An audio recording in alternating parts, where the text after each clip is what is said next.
A viewer wants to know, if a medical drone crashes, who is responsible? Well, the answer may surprise you.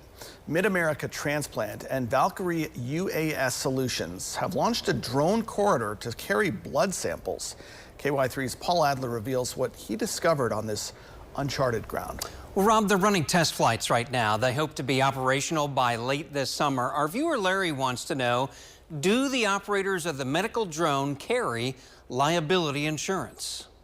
The drones can cruise at 80 miles per hour. The battery-powered aircraft can fly roughly 100 miles per charge and carry a payload up to 12 pounds.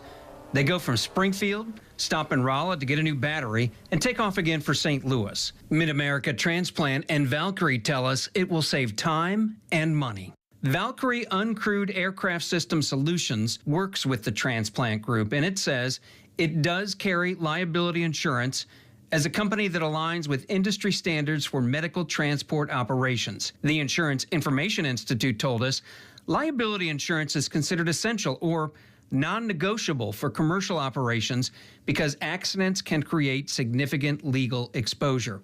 It also says $1 million liability is a common baseline for commercial drone insurance. But it also stated there's no single medical drone liability insurance product that is universally mandated. An insurance industry source also told us the only time the FAA requires insurance is when an aircraft owner-operator is flying passengers commercially.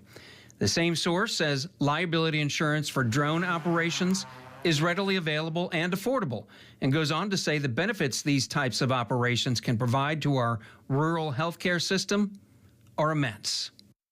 MoDOT's aviation section told us, unfortunately, MoDOT does not have a role in drone insurance matters.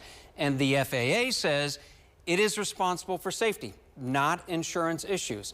So back to Larry's question, do the operators of the medical drone carry liability insurance? In this case, the answer is yes, but it is voluntary. It is not required by the FAA. Now, if you have a question for Fact Finders, all you got to do is go to ky3.com, search for Fact Finders to submit a question. Rob?